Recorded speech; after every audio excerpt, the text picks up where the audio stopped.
everyone. Good afternoon. Thank you so much for having me. Thank you, Dr. Peele-Eady, for inviting me. And let's just jump right in. Let's see, there it is.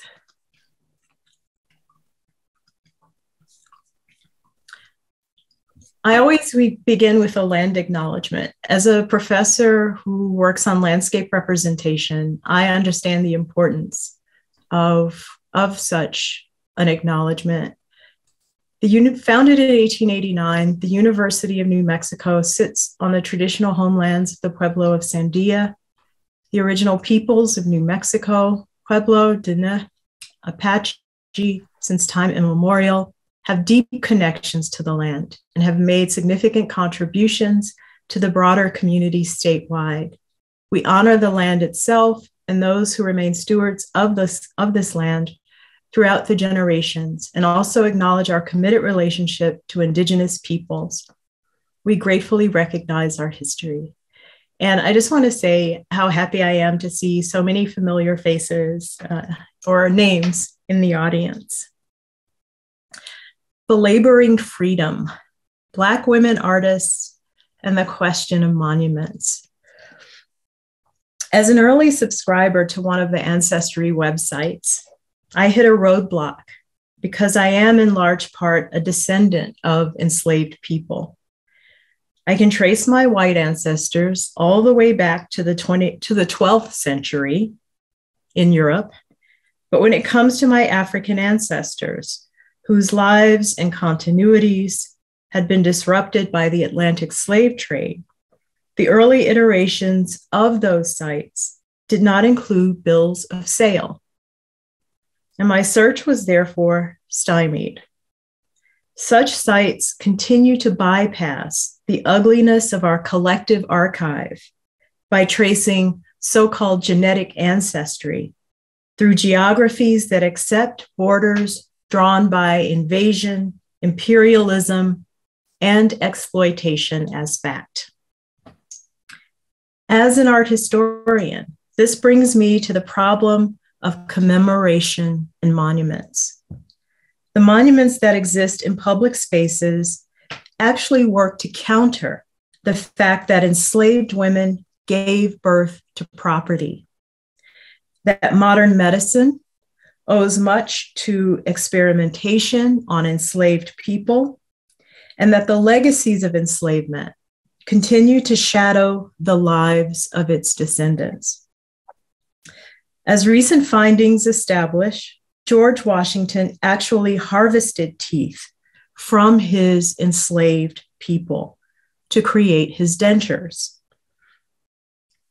Enslaved people existed at a complex crossroads of invaluable, disposable, interchangeable human commodities whose quote unquote labors, work, and the labor of childbirth were exploited by a nation that has yet to fully recognize its history. At the heart of American democracy and American freedom, there is a shameful rot, which public monuments labor to paper over in order to present our struggles and conflicts as resolved and settled.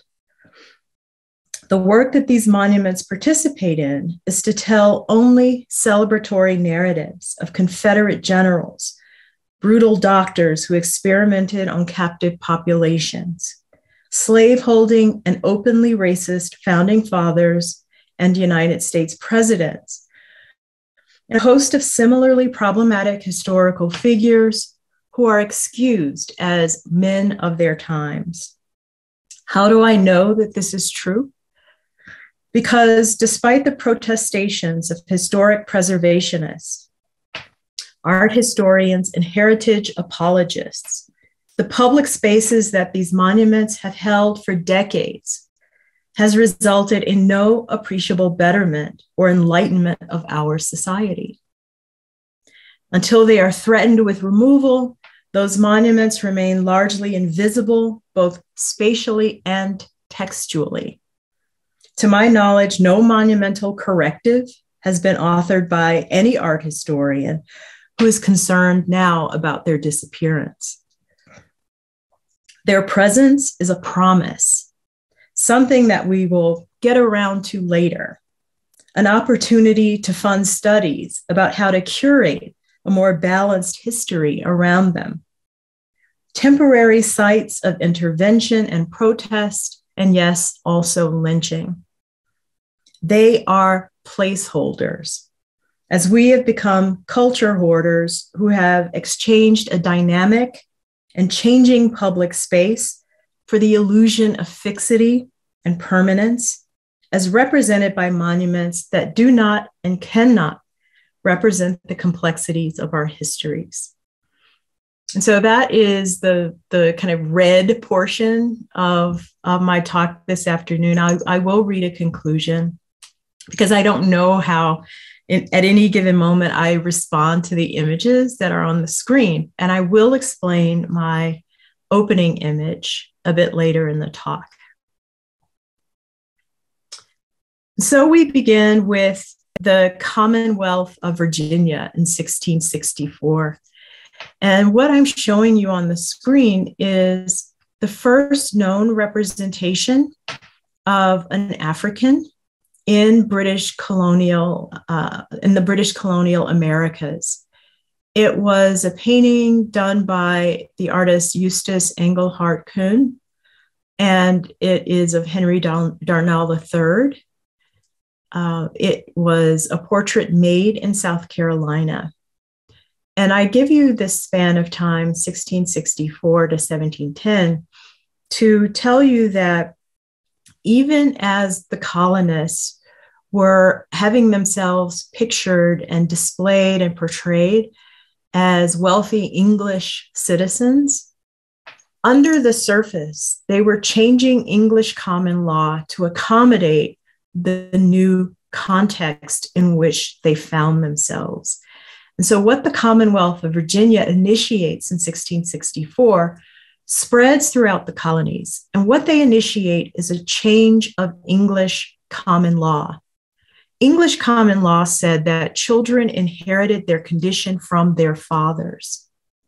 But in some colonies, the scarcity of European women, with Irish Catholic serving girls whose indenture could be extended by rape.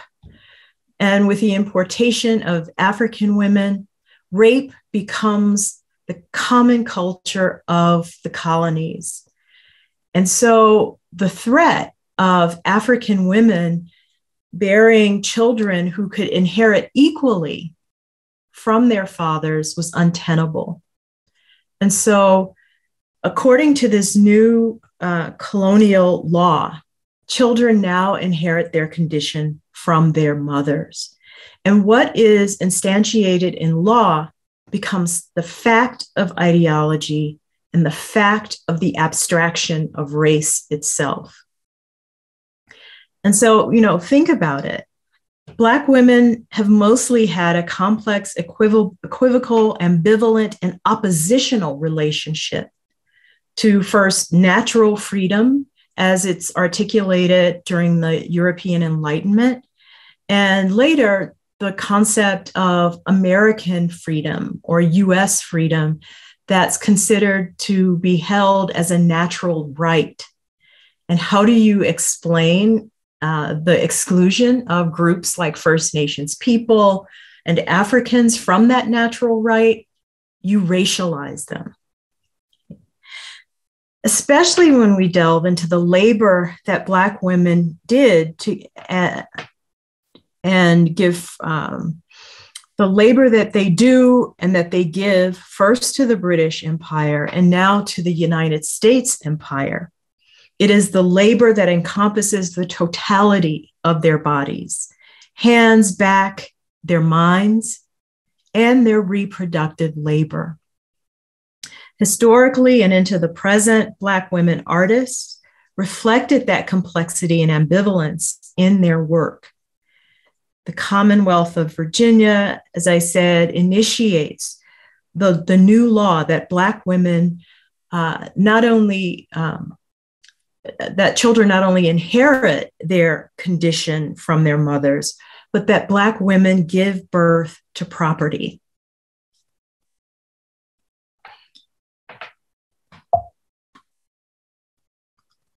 And so you have categories of practice that result in totalizing abstractions. And this is the vocabulary lesson, one of the vocabulary lessons that I give to my students, to keep in mind that racism constructs and maintains race, that nationalism constructs and maintains nation, that sexism constructs and maintains gender. And I'm showing you a lithograph produced in New York, produced in the very heart of an engine, a revving engine that takes over not only the nation, but places in Europe and throughout slaveholding colonies. An image that sought to combat freedom, that sought to combat emancipation. This is by Edward Clay, The Fruits of Amalgamation. You see Othello and Desdemona enshrined on their wall, as well as the abolitionist William Lloyd Garrison. And what those who were supporters of the slave power argued was that emancipation would breed, and I use that word deliberately, emancipation would breed amalgamation, and that Black men would begin to marry, and marry is a euphemism for sex and reproduction, that Black men would begin to marry white women. And, in the ways in which the ideology of racism is constructed, and you guys all know this, only white women can give birth to both white and non-white children. Right? And so here you see the patriarch of the household reading Garrison's Emancipation newspaper with his feet lewdly stretched across the couch and resting between the pure thighs of the white woman who suckles a monster at her breast. Right? And so this type of imagery produced in the North, in slaveholding New York, reinforces the fears around emancipation, that the social order, the social order itself would be overturned, so that white men are now the servants of Black beasts.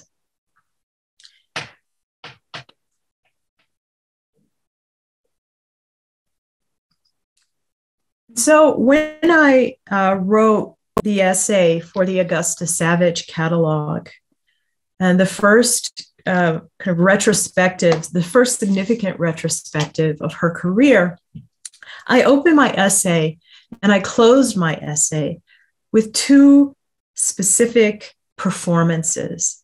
I opened with Bree Newsom's removing of the Confederate flag on June 27, 2015.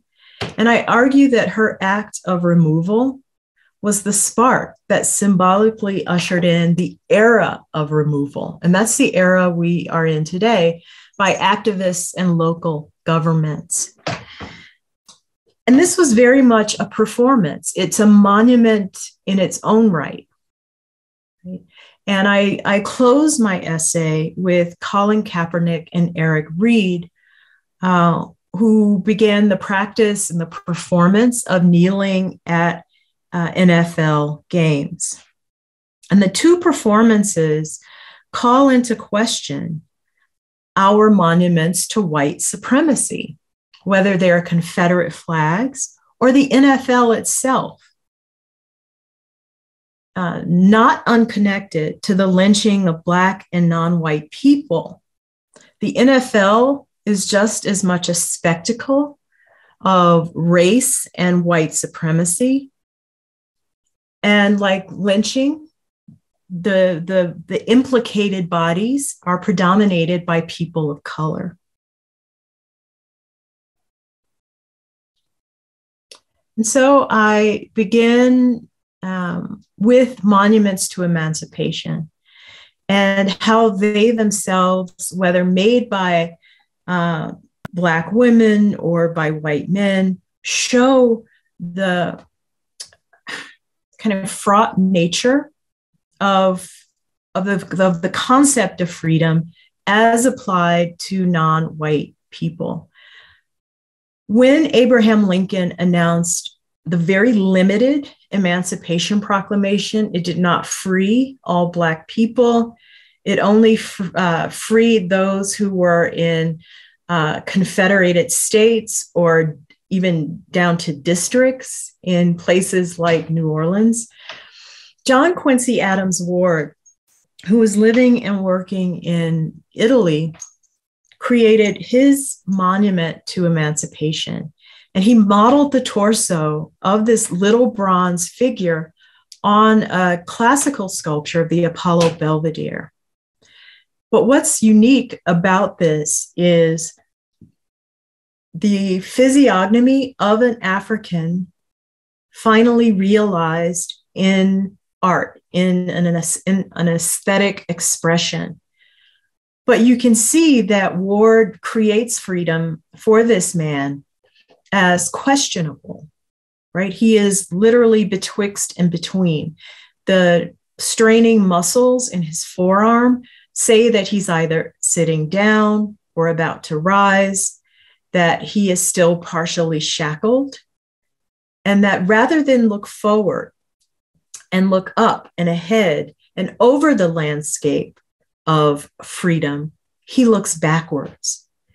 And this iconography is very common to white representations of freedom, or even white representations of enslavement. Black people in those prints, in those lithographs, they look down, they look back, they don't have a complete view of the landscape.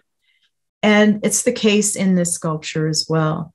And so the ambiguousness of freedom for Black people is here enshrined in the body of one man. Now, when Edmonia Lewis creates her monument to emancipation, she includes a Black woman.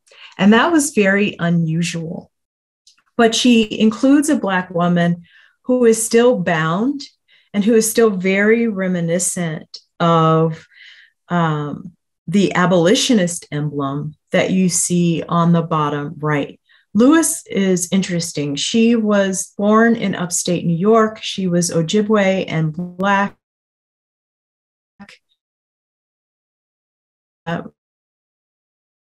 He lived for a while, who were Ojibwe, and traveled with them, made touristic objects for white souvenir purchasers.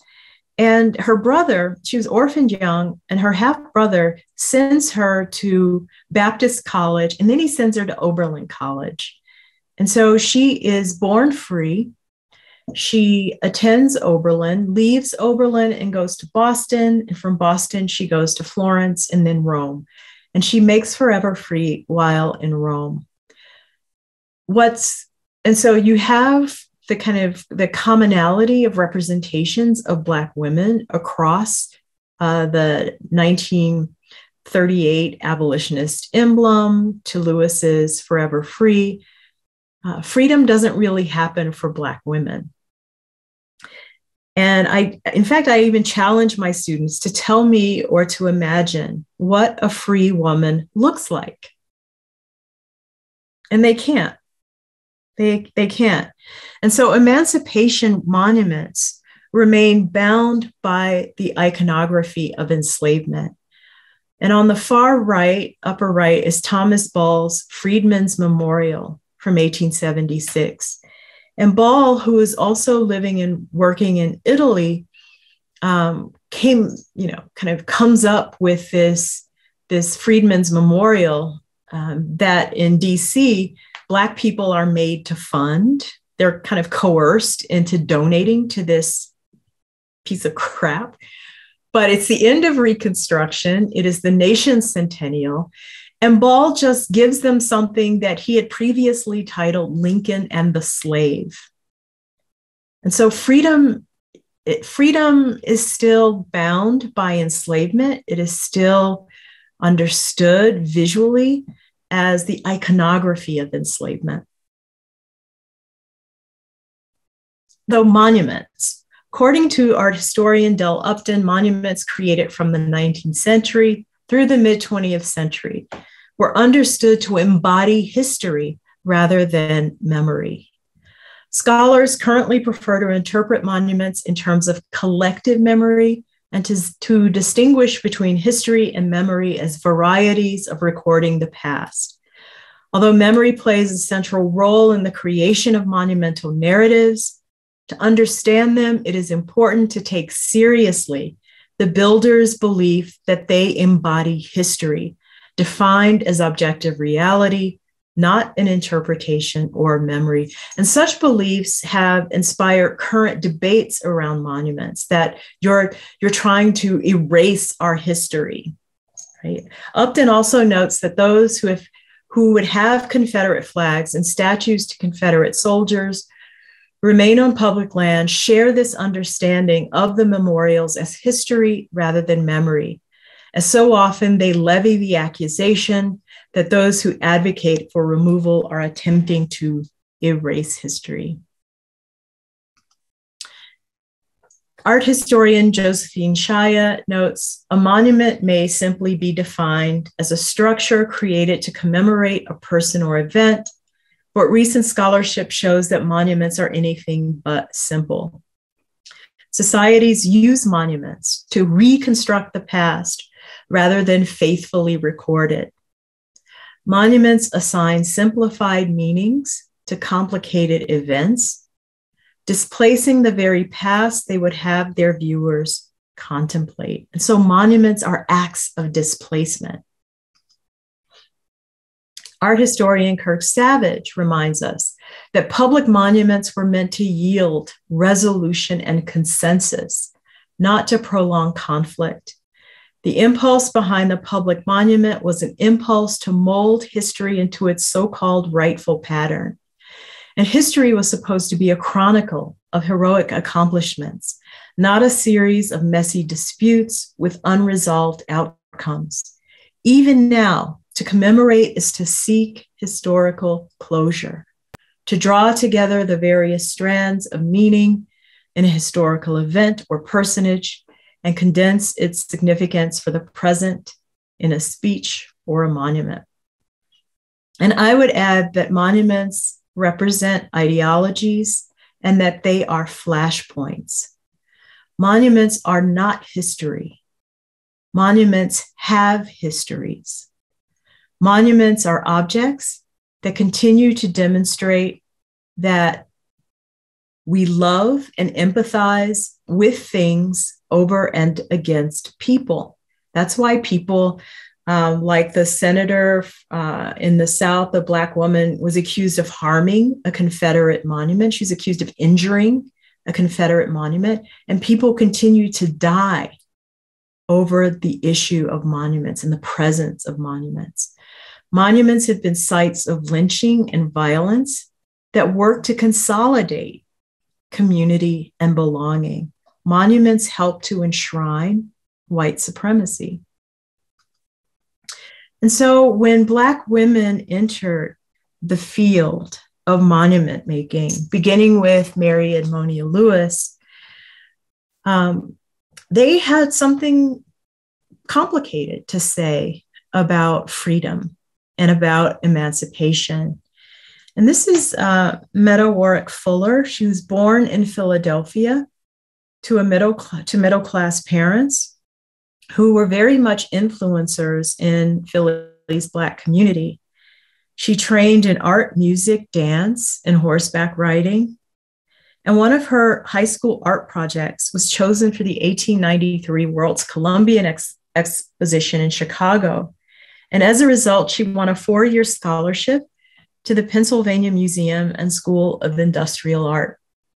She studied in Paris after graduation in 1899 with the help of Henry Ossawa Tanner. And she remained there until 1902. She was also a protege of Rodin. And this is her Spirit of Emancipation from 1913, made at the opening of World War I, but also the 50th year anniversary of the Emancipation Proclamation. And I want to read to you how she describes this work. The Negro has been emancipated from slavery, but not from the curse of race hatred and prejudice. It was not Lincoln alone who wrote the Emancipation, but the humane side of the nation. It was not a pure race, but a mixed race, Negro predominating, an undeveloped race. And Fuller described her composition as, quote, humanity weeping over her suddenly freed children, who beneath the gnarled fingers of fate step forth into the world unafraid. And she said, I represented the race by a male and a female figure standing under a tree, the branches of which are the fingers of fate, grasping at them to draw them back into the fateful clutches of hatred. And Fuller was clear that the male and female are not husband and wife, and that like African Americans who suffered centuries of forced labor and rape, they are a mixed race. And then there is the distinction to be made between monuments and memorials. And I'll talk about that image in a second. But memorials mediate bereavement. They reaffirm the cultural codes and languages of mourning. They represent homecomings. For example, when the dead cannot be returned, memorials help to supplement the story.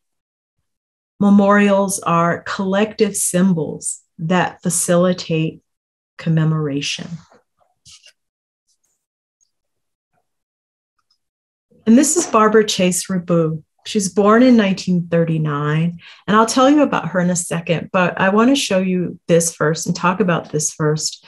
This is an unrealized memorial to the Middle Passage, and the links in the chain honor the 11 million victims and 30 million deportees of the African diaspora, and she gives very specific and precise dates. 1492, 1865, 1888. And this was her proposal from 1994. The Middle Passage Monument is conceived in memory of the 11 million African victims on the bottom of the Atlantic Ocean who perished there through torture, disease, bestial confinement, inhumane treatment, and suicide, which occurred as a result of their enforced deportation into slavery. Their memories must be rehabilitated and honored in much the same way as the victims of the European Holocaust have been. It is absolutely necessary to integrate this experience into the warp and weave of American history for us to come to terms finally with this past crime against humanity. This is done not in the spirit of re-vindication, nor as a demand for reparation, but as an ultimate gesture of reconciliation and faith in America's common past. And so Chase Rabu is interesting. She is a visual artist, a sculptor, a best-selling novelist. In 1976, in the nation's bicentennial, she publishes Sally Hemings, which freaks out all the Thomas Jefferson stands, right? And she's an award-winning poet. She was born in Philadelphia to middle-class parents. She received her BFA from the Tyler School at Temple University in 1956. And that same year, she won a fellowship to study at the American Academy in Rome. She also traveled to Egypt, where she discovered non-European art. In 1960, she completed her MFA at Yale University, becoming the first African-American woman to do so. Afterwards, she left the US for London and then for Paris. And I had the privilege of meeting her once, and she's fantastic. She is such a presence. But I wanted to share this with you as an example of memorials. You see the hint of figures around it, but it's really a memorial that does not exploit the Black body. It abstracts it, and one could almost argue that it abstracts it like the cross-section of the slave ship, but it's not the same. It's not the same. The abstraction of the cross-section of the slave ship happens because where it was first conceived in 18th century Great Britain, the hatch marks that represent Black people, right, were rendered more abstractly than the ship itself, than the representation of the ship itself. The links in the chain represent the unnamed, the kidnapped, the tortured, the lost. And I don't know if you've been to Washington, D.C., to the African American History Museum, but they've done something interesting as well. They've incised the names of the slave ships, their country of origin, how many Africans boarded, and how many Africans got off of the ship at their locations. The French were horrible at safely transporting Africans, but you can go along the walls and you can touch the incise marks. And that brings a kind of tactility to the fact of enslavement, similar to Rabu, right, who gives us these textured columns, who gives us sensorially through the eye, but we know what it feels like, the links in the chain.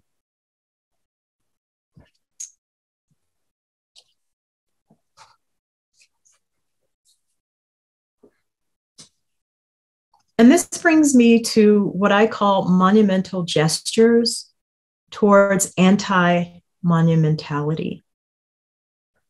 That there is a category of African-American art, and so ably articulated by Black women, that create anti-monuments. They create anti-monuments because they know the lie of American freedom, particular to their circumstances. And so monuments stand in defiance of oppressed communities. They occupy public space and reinforce the violence of the state against them through symbol and through aesthetics. But Black women have not remained silent, either vocally or visually or performatively, to the violence of monuments. And I just call you back to the Bree Newsom photograph. Metta Fuller's anti-war monument, her memorial, is what I'm showing you here. It's just a sketch. It was never realized, but it's titled "Peace Halting the Ruthlessness of War." And it was her contribution to the anti-war movement, of World War I. It was made in 1917, recast in 1940 in bronze.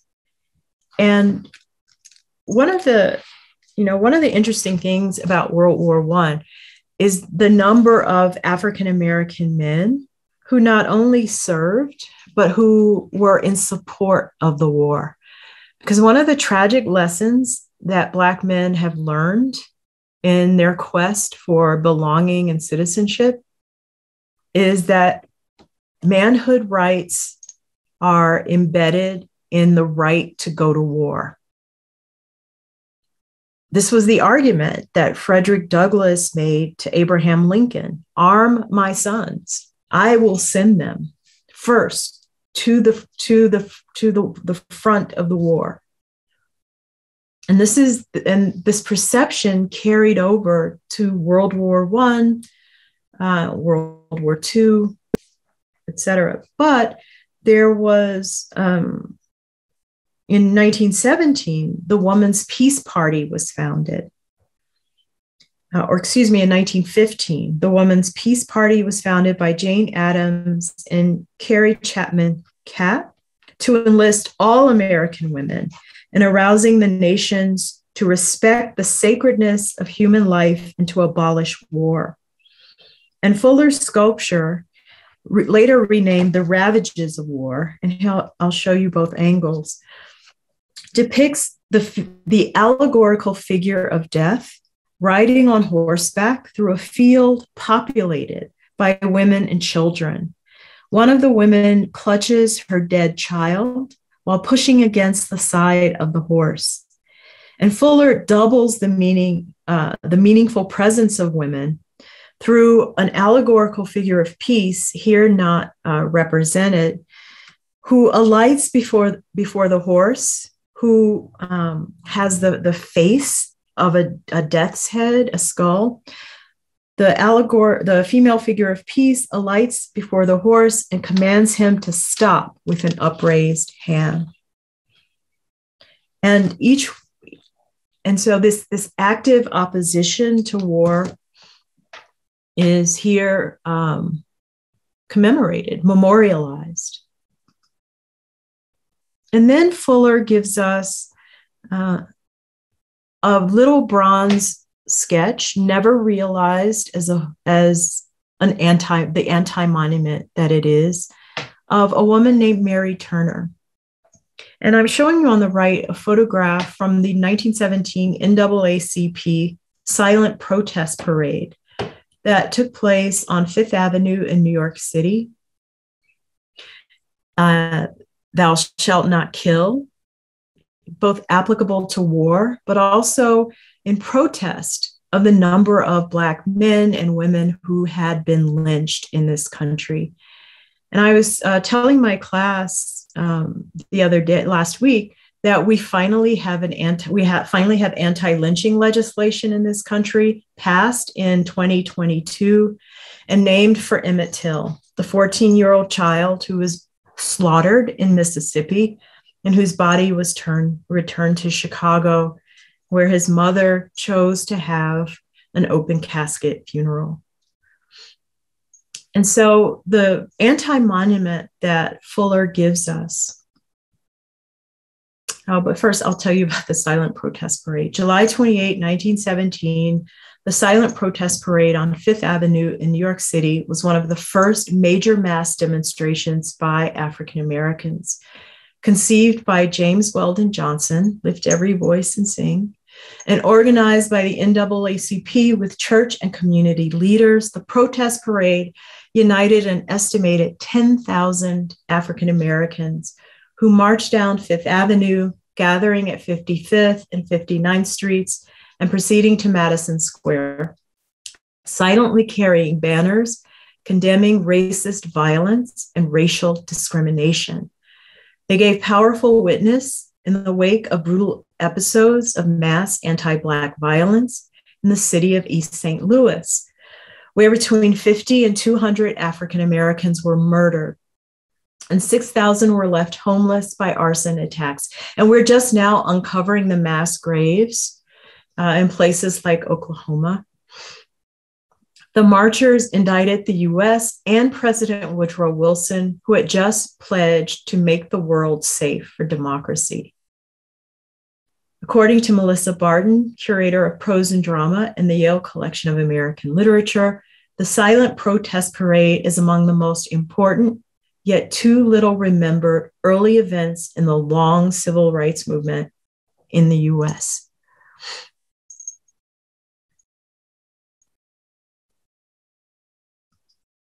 And this is Fuller's sculpture in memory of Mary Turner. as a silent protest against mob violence of 1919. And so Fuller extends the march with her sculpture. Almost 1 year after the silent protests, The Crisis, the monthly magazine of the NAACP, reported that 10 African-American men and a pregnant woman, Mary Turner, were lynched over the course of several days in Brooks and Lowndes counties, Georgia. And of course, if you think about the context of US culture in which white womanhood is enshrined and motherhood is sanctified, the violation of her body is also an indictment of the hypocrisy of American notions of idealized, and valued womanhood.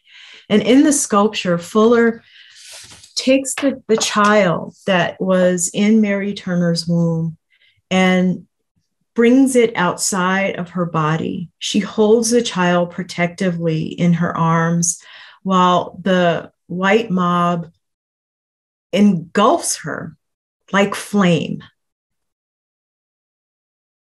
These are the anti-monuments of Black women artists. Augusta Savage closes with a sculpture she titled Realization in 1938. Savage was active during the Harlem Renaissance. She was an educator without equal.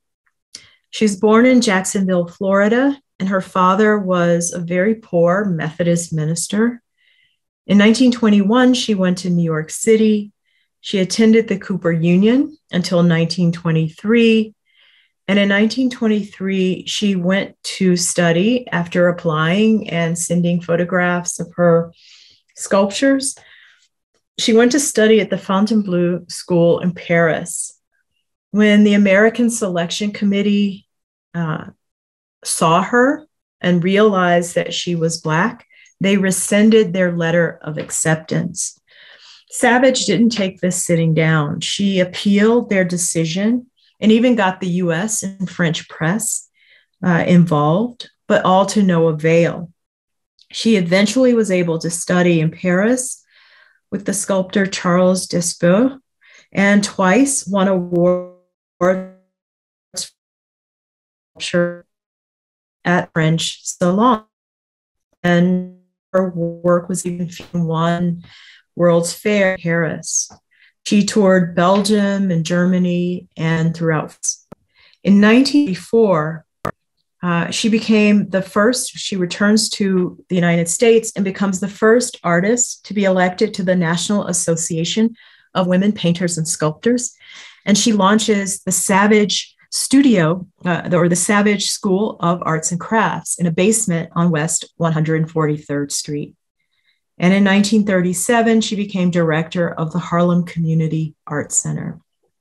But Realization is interesting. This is the only image that we have of it. The sculpture no longer exists.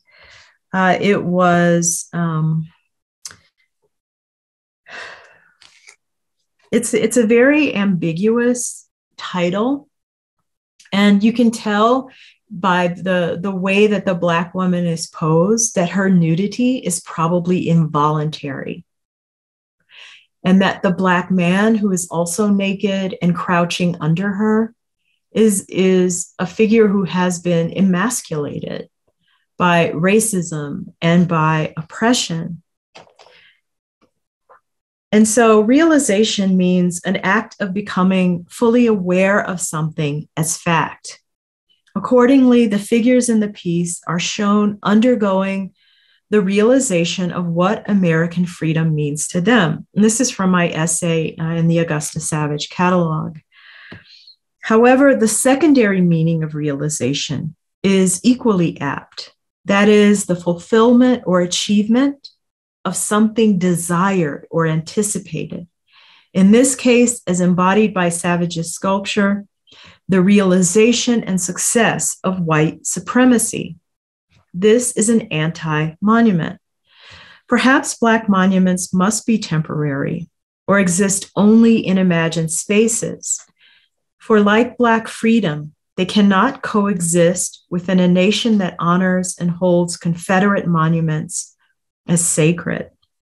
The United States is a nation that understands freedom, that is, the systemic deployment of white privilege, as the ability to withhold the benefits of privilege from African Americans.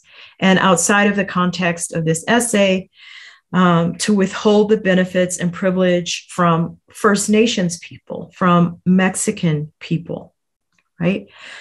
Their monuments, Black women's monuments, proposed, lost, realized only in sketches, or if realized at all, placed after their death, subject to the adverse effects of weathering, distorted by botched restorations, or destroyed outright, represent their vision for a newly articulated public space and a re-envisioning of community based on equality and social justice.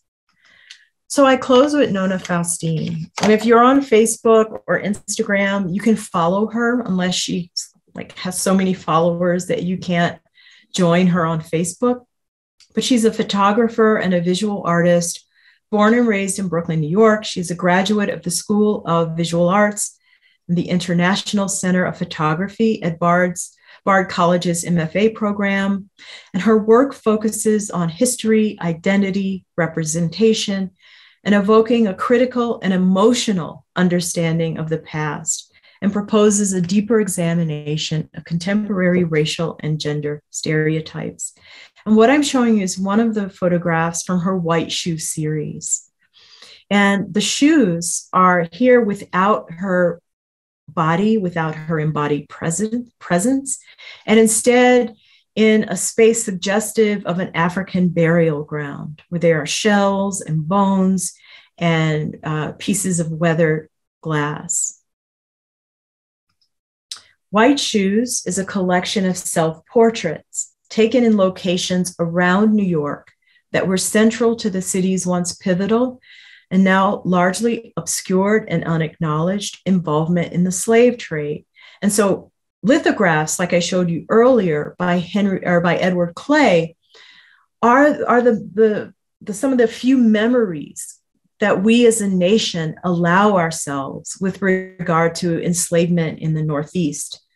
Faustine depicts herself at the sites of slave auctions, burial grounds, slave-owning farms, and the coastal locations where slave ships docked, posing nude apart from a pair of white high-heeled shoes. Documenting herself in places where history becomes tangible, Faustine acts as a conduit or receptor in solidarity with people whose names and memories have been lost but are embedded in the land. And her body is not typical of the body sanctified within the realm of high art, right? The female nude. Her body counters that. Her body bears the evidence of childbirth, of that so important labor that Black women contribute to this country, now in the form of refueling the prison industrial complex. And there, the title of that opening image, they tagged the land with trophies and institutions from their rapes and conquests. And she took this at the Tweed Courthouse because, of course, enslavement is instantiated as law. It was the law of the land, and it stretched to accommodate the prison industrial complex. And there she is shown pitting her body in those white shoes against the very structure, the very armature of American oppression. Of my body, I will make monuments in your honor. And here she's shown in a Dutch pre-revolutionary cemetery in Brooklyn, where 3 slaves are buried among the settlers. And it looks as if her face and her head has been shot, decapitated. And then this, from her body sprang their greatest wealth. Wall Street was one of the earliest colonial slave markets. She put a pine box in the middle of Wall Street, stripped down, except for her white shoes, and photographed herself. And so, to conclude, recently I had occasion to ponder the history of Black women who were sculptors and their complex relationship to commemoration, monument making, and American freedom. Each artist revealed a deeply ambivalent and revelatory relationship to the perversity of American freedom, since the concept is diametrically opposed to and uniquely constitutive of Black freedom and Blackness itself.